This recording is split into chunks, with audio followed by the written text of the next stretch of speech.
আসসালামু আলাইকুম রহমতুল্লাহ। সকলকে জানাচ্ছি নিউ সোনালী এগ্রোয়ের পক্ষ থেকে আন্তরিক শুভেচ্ছা এবং অভিনন্দন। আশা করছি সকলে ভালো আছেন। দর্শক, হাঁস খামার যেমন লাভের ঠিক তেমন কিছু সমস্যাও রয়েছে, অর্থাৎ প্রতিবন্ধকতাও রয়েছে। প্রতিবন্ধকতা বলতে আসলে অনেক সময় হাঁসের ক্ষেত্রে বিভিন্ন ধরনের রোগ বালাই, বিভিন্ন ধরনের সমস্যা দেখা দেয়। তখন কিন্তু হাঁসকে বিভিন্ন ধরনের ঔষধ খাওয়ানোর প্রয়োজন পড়ে। দর্শক, আজকে আমরা হাঁসকে যে ওষুধটা দিচ্ছি সেই সম্পর্কে আপনাদের কিছু জানানোর চেষ্টা করব। সেটি হচ্ছে, আজকে আমরা হাঁসকে ভিটামিন ই দিচ্ছি। আসলে আপনাদের হাঁসের অনেক সময় যখন সমস্যা হবে, বিভিন্ন ধরনের প্রতিবন্ধকতার সৃষ্টি হবে, তখন কিন্তু আপনাকে বিভিন্ন ধরনের মেডিসিন ব্যবহার করতে হবে। সেই মেডিসিনগুলোর বিভিন্ন কারণ রয়েছে, সেই কারণগুলোর কারণে সেই মেডিসিনগুলো ব্যবহার করবেন।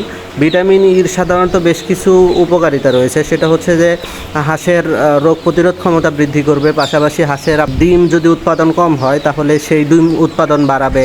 এছাড়াও ডিমের খোসার সমস্যা হয় বা ডিম ছোট হয়, ডিম বাঁকা হয়, এই জাতীয় সমস্যাগুলো ভিটামিন ইর দ্বারা কিন্তু সমাধান করা যায়।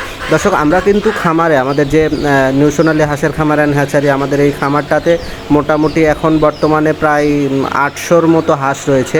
এই 800 হাঁসটাকে কিন্তু আমরা নিজে হাতে পরিচর্যা করি। পাশাপাশি আমাদের খামারে যে ভাইটা থাকে তারা সহ আমরা চেষ্টা করি, বিশেষ করে আমি ব্যক্তিগতভাবে চেষ্টা করি খামারটাতে ভালোভাবে নার্সিং করে। অন্তত আমাদের কিন্তু এই খামারটার দীর্ঘদিনের অভিজ্ঞতা, সেই অভিজ্ঞতা থেকে আমরা যতগুলো প্রতিবন্ধকতা এতদিনে পেয়েছি, সেই প্রতিবন্ধকতাগুলো কাটিয়ে ওঠার চেষ্টা করছি।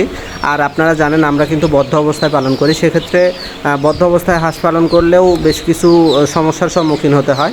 তার মধ্যে গুরুত্বপূর্ণ সমস্যা হচ্ছে ডিম কমে যাওয়া, বা হচ্ছে যে অনেক সময় দেখা যায় ডিমের উৎপাদন কমে যায়, পাশাপাশি ডিম খোসা পাতলা হয়, অনেক সময় পাতলা হয়ে যায়, নরম ডিম পারে। এই জাতীয় সমস্যাগুলোর জন্য কিন্তু আমরা ভিটামিন ই সেলিনিয়াম, যেটা ই প্লাস সেলিনিয়াম, এই দুটা দিয়ে থাকি।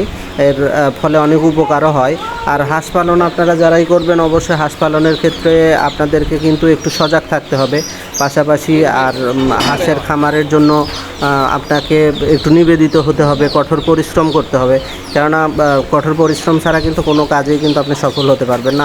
হাঁস খামারের ক্ষেত্রে কিন্তু পরিশ্রমটা অত্যন্ত গুরুত্বপূর্ণ। আর আপনাকে কিন্তু রোগ বালাই সম্পর্কে, এই সব কিছু সম্পর্কে বিস্তারিত জানতে হবে।